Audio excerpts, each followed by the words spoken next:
Yes, we're looking for the Holy Grail. Hey everyone, welcome back to another episode of Frozen Oil. And we already did a live, we attempted to do a live post-game recap right after the game on Jasper Avenue here in Edmonton. And these wireless mics, this is a new set of wireless mics, and for some reason I wasn't too happy with the sound quality. So that video is still available to watch. It's pretty cool. The sound gets a little bit better about 5 minutes into it, but I don't know, we're gonna have to scrap those mics and try another one for next time. So decided to do a quick in-studio game recap here because again, the sound quality on the last one, and then on top of that, there's we didn't get to look at Twitter X and all the awesome tweets. So we're gonna take that opportunity right now. So welcome everybody to another Game 5 recap here, coming at you the day after, and it's just an amazing feeling. It's that feeling that, you know, you hope, you pray to get back to this position again, to have another shot at getting to the Stanley Cup Finals. And yeah, the Oilers came through huge yesterday. We talked about and mentioned so many names yesterday that got us through Game 5, and just what do you say? Studs of the night were already mentioned. Just to recap that, my stud of the night was Stuart Skinner. Back-to-back shutouts. You know, love him adding some consistency with some massive stats to go with it. Back-to-back shutouts in the playoffs. That's insane. And the Oilers win Game 5 1-0. So my stud of the night was Stuart Skinner. I believe Wayne's was Coach Knobloch for winning that coaching battle against Cassidy. He was really impressed with Knobloch, especially since technically it's his second year in the NHL. So congrats to Coach Knobs. And Terry joined in on the live recap as well, and he went with his stud of the night, which was the overtime goal winner in Kapanen. So yeah, so many great things to talk about, and the big thing I wanted to mention was, you know, all the heartbreak that we've had as Oiler fans over the years. A big one was obviously last year in Game 7 of the finals, and 06 Game 7 against Carolina. Those were the two biggest. But there was a lot of other heartbreaking moments along the way.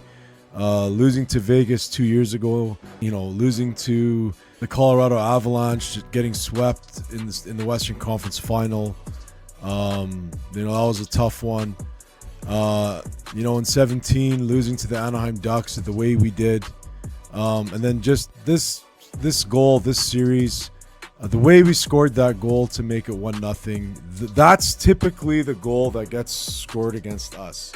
It's those, you know, goals that are just weird, that are in tight, and you wonder, like, how did that go in? And our season is done. Or it's a back-breaking, you know, momentum-changing game in a series, and usually those types of goals go in against us. So, you know, so happy we won it that way. Finally, we get, you know, a goal, kind of a really just a garbage goal, really.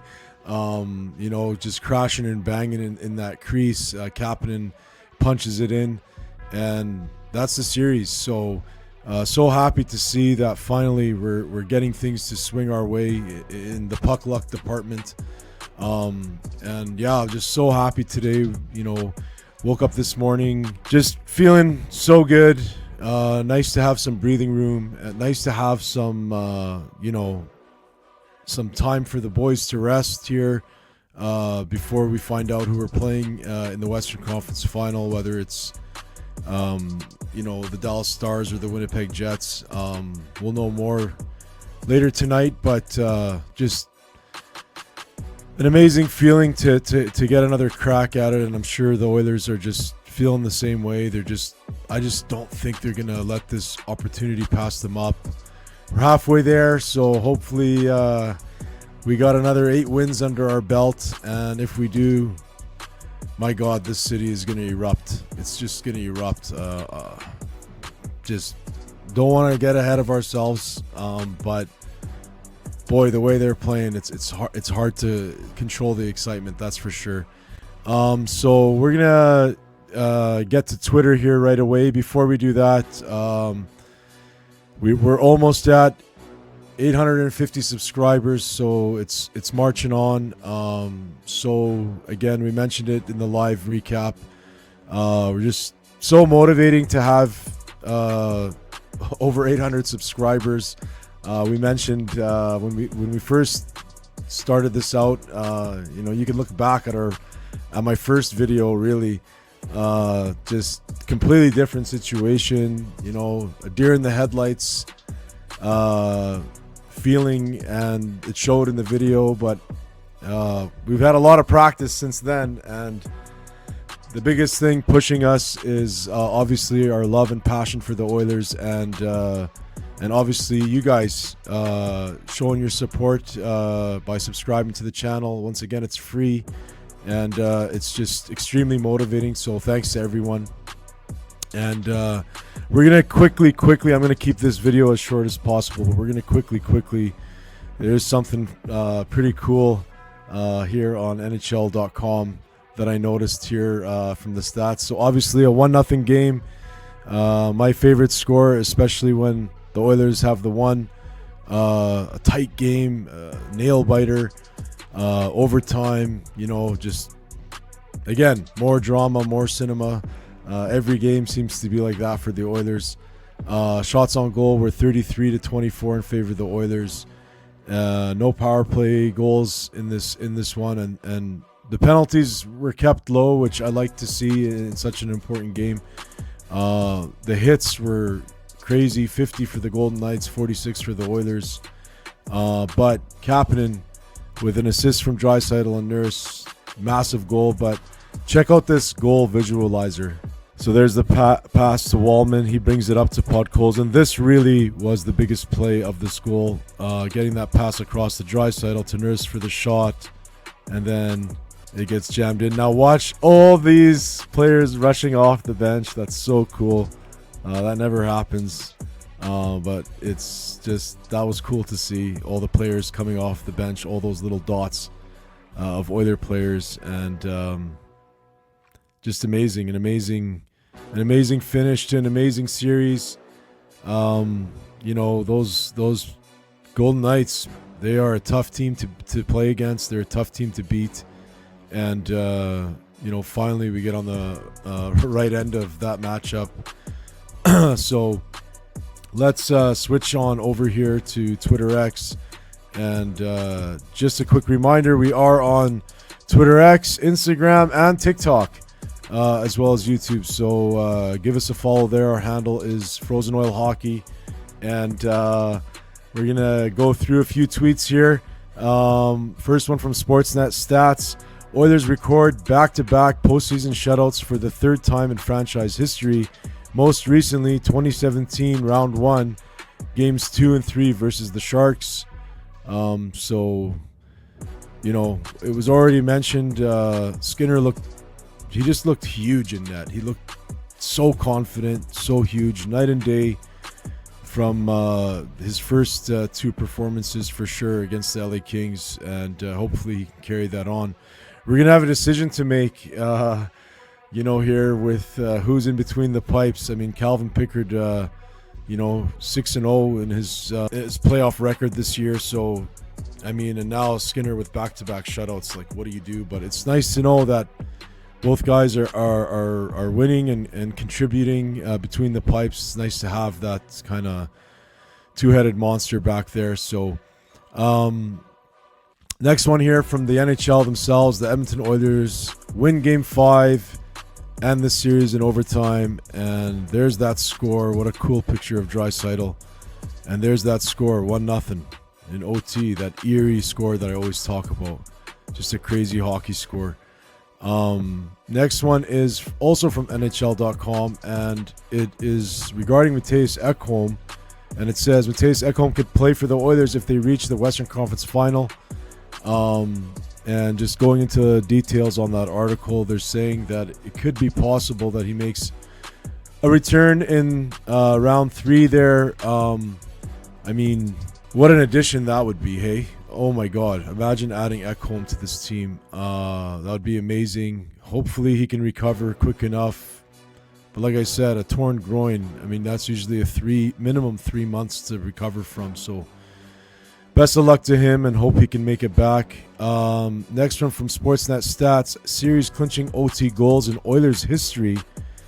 Obviously, Kapanen with the Golden Knights last night. McDavid in 22 versus the Flames. Todd Marchant with a famous one in 97 versus the Stars.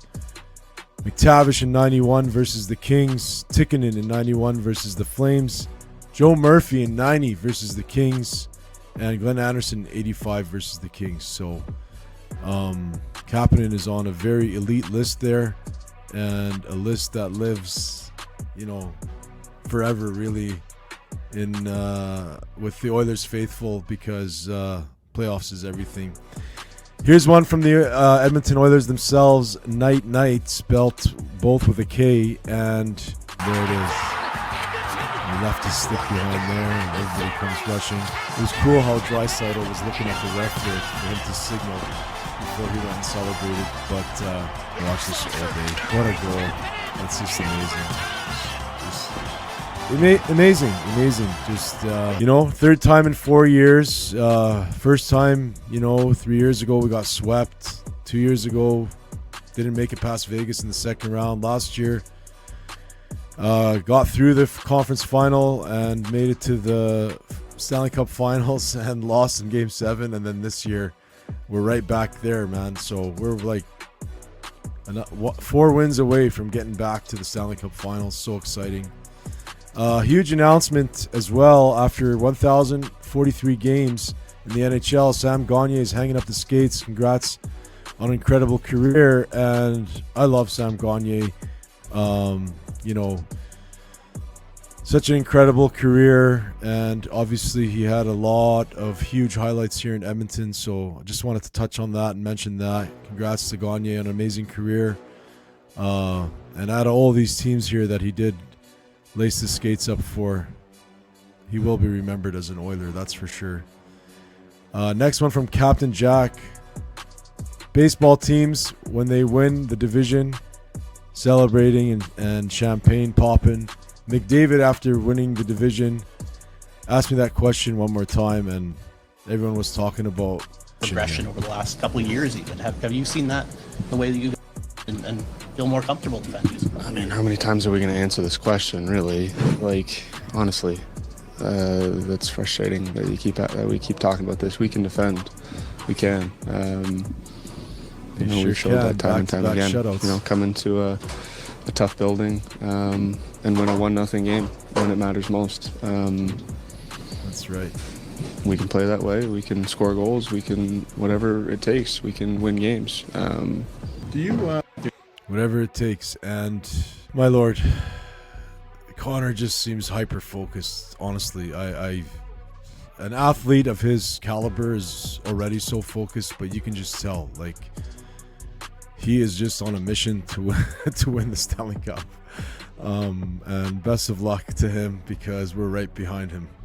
Rob Suggett says Oilers are 8-1 in their last 9 playoff games. And yeah, other than that Game 3 loss, I mean, ever since they went down 2-0 against the Los Angeles Kings, they have just been steamrolling. And next one from Golden Era Hockey. Back-to-back shutouts for Stuart Skinner, 3.8 GSAX average. Extremely impressive poise by him. One could argue his career as an Oiler was on the line these past 2 games. I'm so happy for him. Bravo. And yeah, I agree. A lot of pressure. in the last 2 games, and he posts back-to-back shutouts. So just awesome to see. And what would these Twitter reviews be without a DNL post? Kasperi Kapanen has more career series clinching game-winning goals in the second round than Mitch Marner, Austin Matthews, and William Nylander. It's hilarious. Next one from BR Open Ice. The Edmonton Oilers are headed to the Western Conference Final, and the American announcers here just Sets up Nurse, shoots, save made by Hill. He does a snow angel in the blue paint. It's on the goal line. Score! It's over. The series is over. The Edmonton Oilers win it in overtime. Edel sets up Nurse, shoots, save made by Hill. He does a snow angel in the blue. Yeah, that announcer's awesome.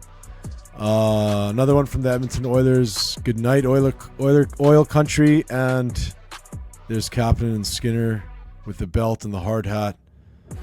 Amazing performances from them. Let's not forget about Charles Barkley reacting live to the Oilers game winner. Edmonton won! 10 points, 9 7 blocks. You scored it all the time. Can we watch this and you can celebrate hockey? I told y'all, the Edmonton Oilers gonna win the Stanley Cup. We're gonna stick it to y'all for trying to raise them damn tariffs on us.